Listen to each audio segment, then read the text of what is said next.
Il est 20h15 et votre grande soirée spéciale élection démarre sur France 3 Languedoc-Roussillon. Bonsoir et merci de nous avoir choisis.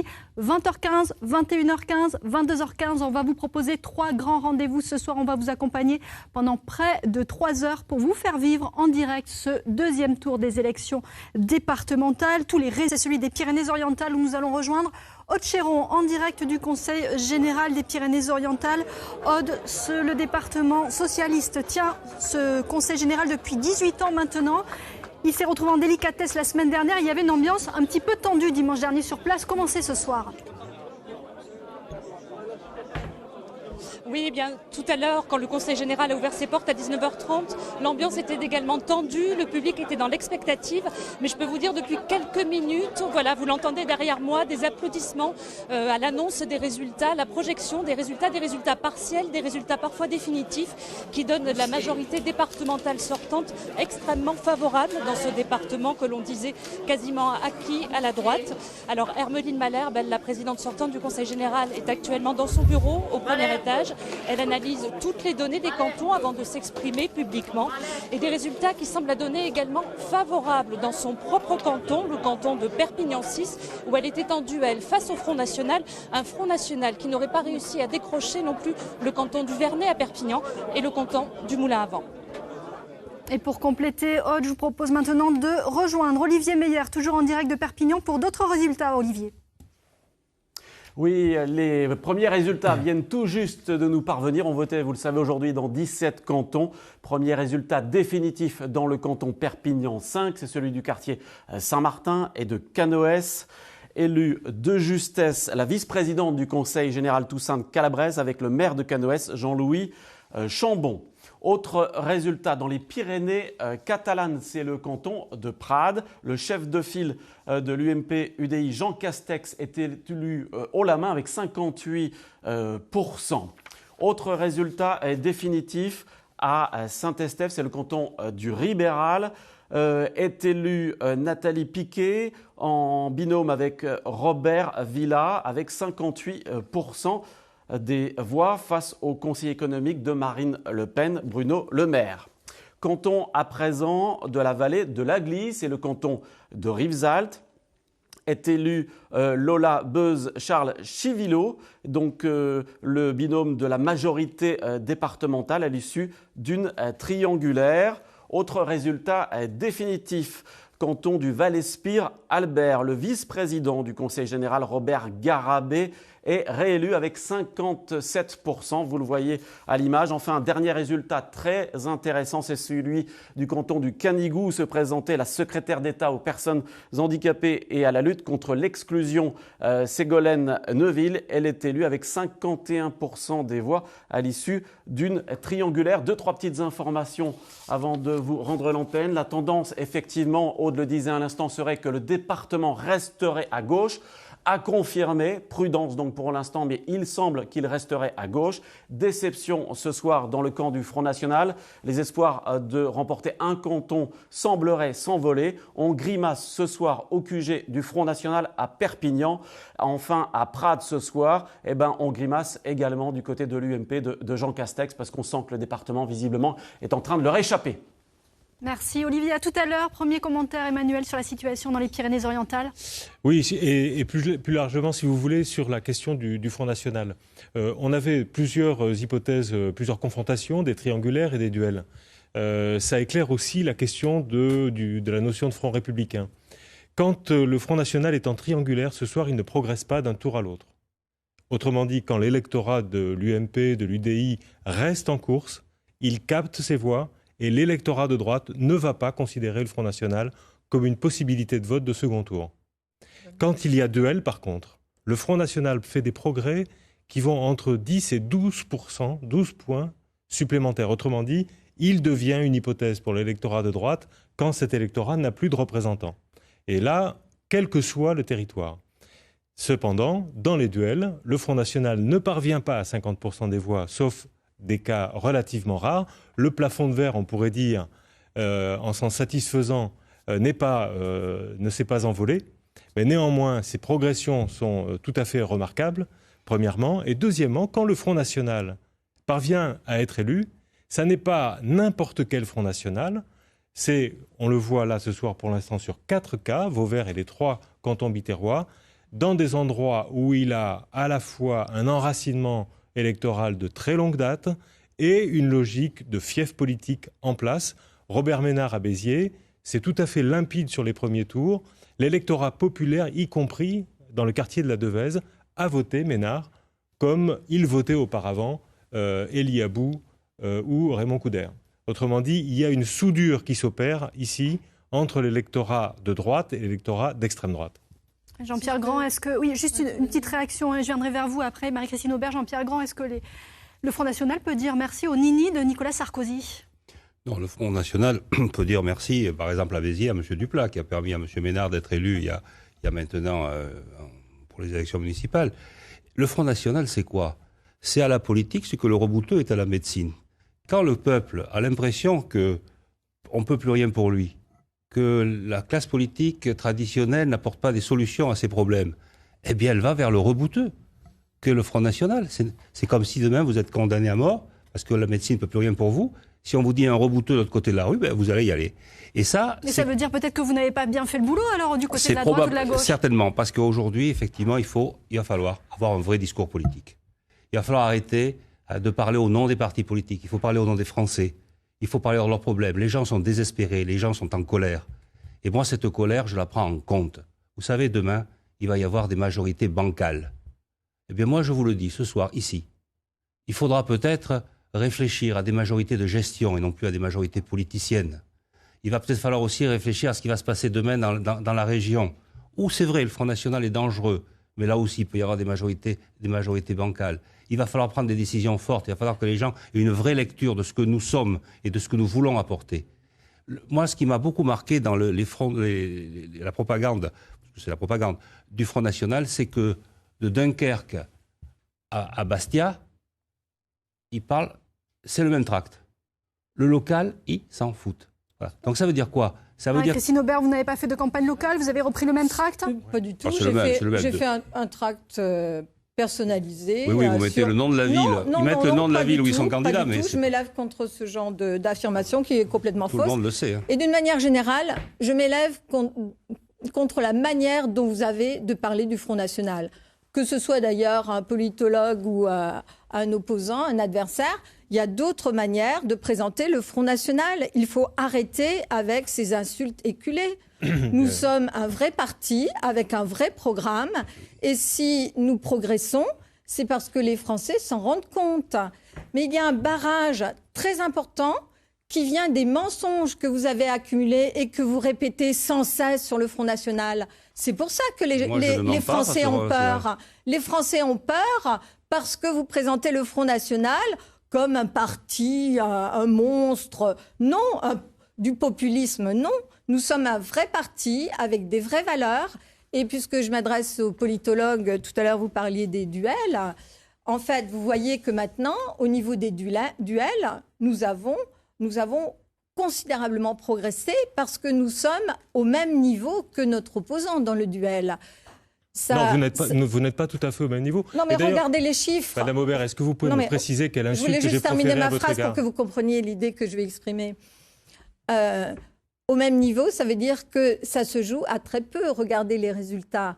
Donc ça veut dire qu'on est dans une conception qu'on peut avoir dans des partis majoritaires. On n'est plus dans le schéma du soi-disant Front républicain qui est censé nous écraser. Il y a une vraie montée en force parce que le peuple nous fait maintenant même si le Front républicain fonctionnait sur les candidats inconnus. Alors justement, c'est parce qu'il faut revoir vos schémas de pensée pour voir ce qu'est réellement le Front National. Si nous avons des candidats inconnus, c'est parce que ce sont les citoyens qui s'investissent maintenant. C'est ce que j'ai déjà vu dans l'Hérault lors des municipales. Ce sont les citoyens qui constatent la faillite des partis en place et qui se disent si maintenant on ne s'investit pas, qu'est-ce qui va se passer? C'est la catastrophe. Merci. Donc, candidat inconnu, rapidement, parce que c'est la vraie démocratie. Le citoyen qui s'inquiète, qui voit que ce qui lui est proposé en offre c'est aussi politique... vrai pour les militants du PS, de C'est l'UMP, de insupportable. l'UDI. Vous n'êtes pas seul au monde et vous Non. n'êtes pas les seuls à avoir une Je pensée, une termine philosophie, des convictions, une opinion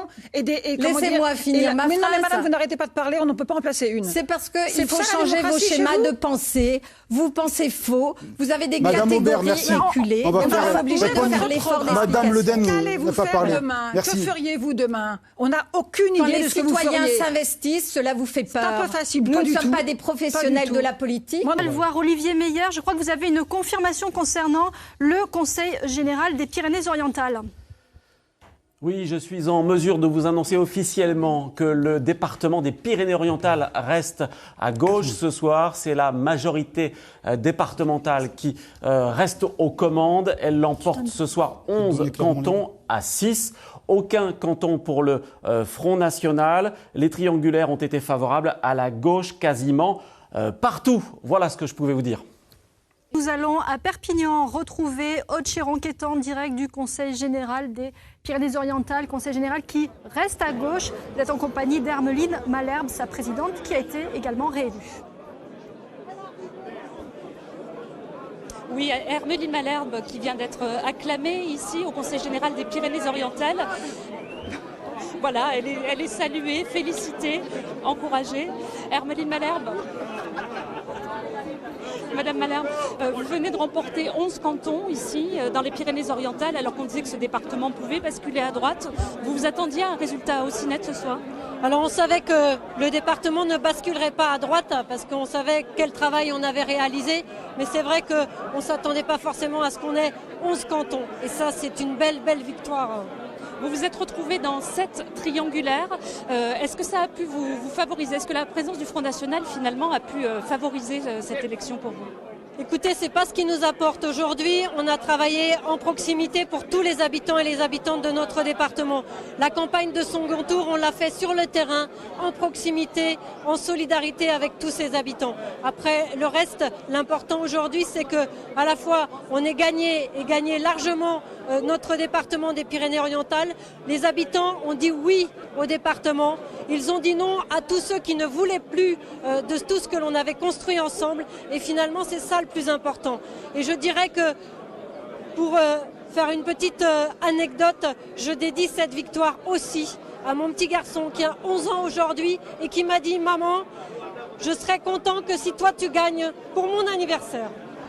Alors au final, sur le département des Pyrénées-Orientales, aucun élu du Front National, alors que le Front National espérait remporter 5-6 cantons. C'est une satisfaction pour vous ce soir ? C'est une très belle satisfaction et ça montre que, au-delà de tout ce que l'on disait, le vote républicain existe encore parmi les habitants et les habitantes de notre département. Et ça, c'est une belle fierté dont peuvent se targuer les habitants et les habitantes des Pyrénées-Orientales.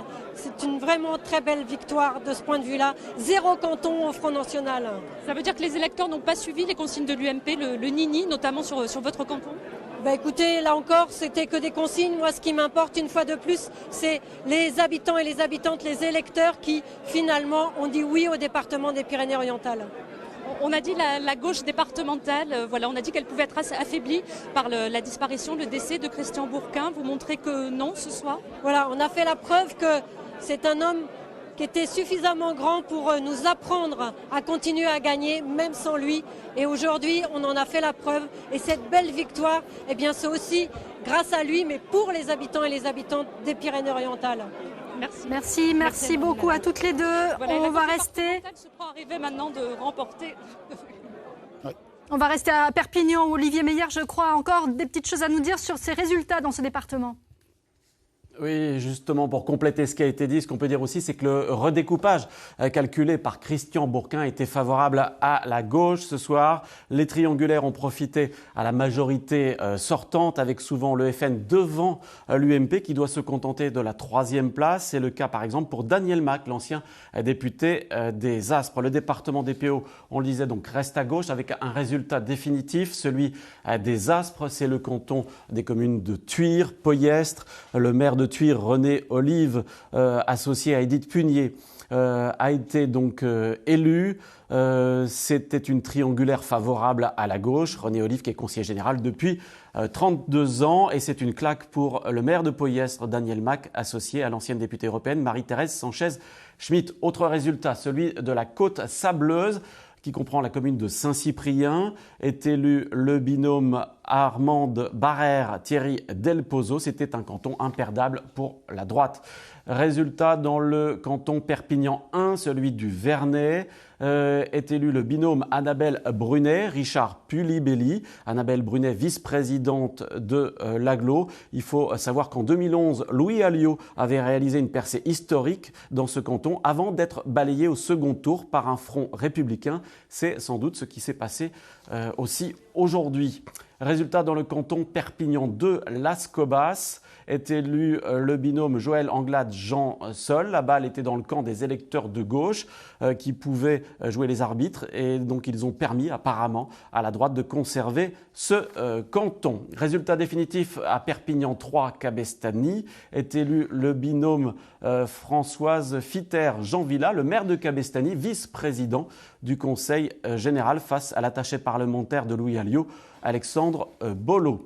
Résultat dans le canton Vallée de la Tête-Millas, est élu Damienne Beffara, Robert Olive également, donc le député maire de Saint-Féliu d'Amont. C'est un canton à gauche depuis 88 qui était le fief de Christian Bourquin. Enfin, dernier résultat, il concerne le canton Plény-Libéris, c'est la commune d'Elne, est élu le secrétaire départemental du Parti communiste Nicolas Garcia à l'issue d'un scrutin très serré. C'est un bastion historique de la gauche. Voilà ce que l'on pouvait dire. Merci Olivier pour ce tour très complet. Laurence, quelques résultats en bref. Sur Twitter, il y a beaucoup de résultats. Sébastien Frey est passé en tête à Agde avec 57,77% des voix. À Latte, c'est Cyril Meunier avec 36% des voix. Et puis Damien Alary fait de la pub pour notre live il y a quelques minutes. J'en ai la preuve ici sur ce tweet, comme quoi tous les hommes politiques se mettent à Twitter et c'est parfait. Secrétaire départemental du Parti communiste dans l'Aude, Stéphane.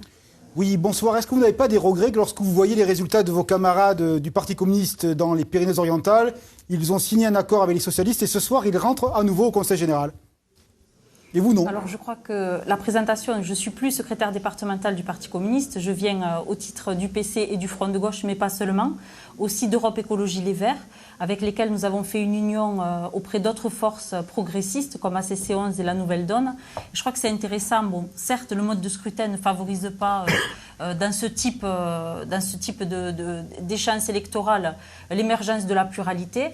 Mais je crois qu'on peut être fier aussi d'avoir eu le courage de défendre une autre ligne politique et ça ne s'oppose absolument pas avec l'élection notamment de Françoise Fitter, puisque vous citiez les PO, qui est une militante particulièrement engagée du Front de gauche communiste aux côtés des plus, de celles et ceux qui en ont le plus besoin. Je crois que les choses ne s'opposent pas. Et en termes de rassemblement, on a su justement faire la preuve.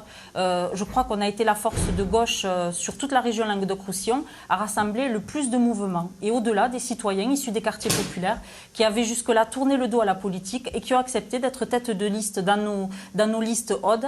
Donc, Direction les Pyrénées-Orientales en compagnie d'Aude Chéron et vous êtes avec Ségolène Neuville, secrétaire d'État à la Santé. Oui, nous sommes ici au Conseil général avec Ségolène Neuville, qui a été très nettement élue sur son canton avec 51% des voix. Ségolène Neuville, on peut dire que le département des Pyrénées-Orientales est un peu à contre-courant de ce qui s'est passé au niveau national pour les départements de gauche. Oui, on peut le dire comme ça. En tous les cas, moi je crois que ce qui a été marquant ce soir, c'est que d'une part, ce que nous avons fait, c'est-à-dire l'union de la gauche avant le premier tour, eh bien c'était finalement ce qu'attendaient les gens, je crois, de montrer qu'on était unis. Et puis la deuxième chose, notre particularité aussi, c'est vraiment un travail de proximité très important au quotidien, à l'écoute de l'ensemble de la population.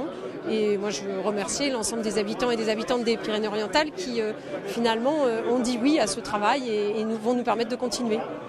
L'autre surprise dans le département, c'est qu'on annonçait des conseillers généraux Front National. Ce n'est pas le cas. Le Front National n'a décroché aucun canton. C'est une satisfaction pour vous? C'est une immense satisfaction et je veux saluer vraiment l'ensemble des électeurs, enfin, de ceux qui ont choisi le vote républicain, parce que je crois que pour les Pyrénées-Orientales, c'était extrêmement important. Et je crois aussi vraiment que la meilleure solution pour lutter contre le Front National, eh bien, c'est vraiment cette proximité, d'être au plus près, d'expliquer et surtout d'écouter. Parce que quand on fait de la politique, eh bien, ce qui compte, c'est d'écouter les gens et de trouver les solutions avec les personnes. C'est ça qui est important. C'est-à-dire que la victoire ne vous fait pas oublier que le Front National est quand même très haut dans ce département? Il est malheureusement trop haut dans toute la France, mais je crois que c'est un vote qui peut être un vote de crainte, d'impatience. Et je crois que ce qui est important, c'est justement d'apporter des solutions et d'être au plus près pour expliquer et pour apporter ces solutions. Et nous serons toujours là justement pour lutter contre ce vote Front National. Merci beaucoup Ségolène Neuville. Merci.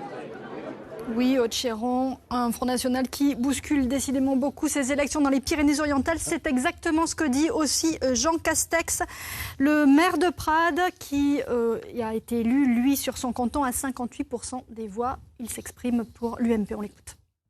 La première formation, c'est le Front National, qui obtient 64 147 suffrages. La seconde, c'est nous, l'UMP-UDI, 61 219. Et la troisième, c'est la gauche, 60 487. Voilà pour tout le département. Ce qui signifie qu'avec 32,5% des suffrages exprimés au second tour de ces élections cantonales, la gauche conserve la majorité absolue de l'Assemblée départementale. C'est une forme de déni de démocratie qui ne contribuera certainement pas à calmer le sentiment d'exaspération qui s'est manifesté lors des 2 tours de ce scrutin. On voit clairement, contrairement aux affirmations répétées des donneurs de leçons, à qui a profité le vote Front National. Et pour terminer dans les Pyrénées-Orientales, la parole à Olivier Meyer. Mais en quelques secondes, Olivier, est-ce que vous pouvez nous donner déjà une petite répartition des sièges dans les Pyrénées-Orientales ? Alors, 3 derniers résultats. Tout d'abord, le canton de la Côte-Vermeille, Argelès-Collioure. L'ancien maire de Collioure, Michel Molly, est réélu. Conseiller général depuis 1998, il va poursuivre son travail au sein du département. Résultat sur la Côte-Salancaise, Saint-Laurent-de-la-Salanque, Le Barcarès. Joseph Puig, conseiller général sortant, maire de Cléra, est réélu avec 35% des suffrages exprimés à l'issue d'un scrutin très serré. Enfin, Perpignan 4, Moulins à Vent, Romain Gros, adjoint aux finances, et Isabelle de Noël Marchezon sont élus avec 56% des voix. C'est un canton dans les mains de la droite depuis plus de 30 ans. Je vous rappelle que le département des Pyrénées-Orientales reste à gauche ce soir, avec 11 cantons remportés contre 6 pour la droite. Merci beaucoup Olivier. Petit détour sur le plateau.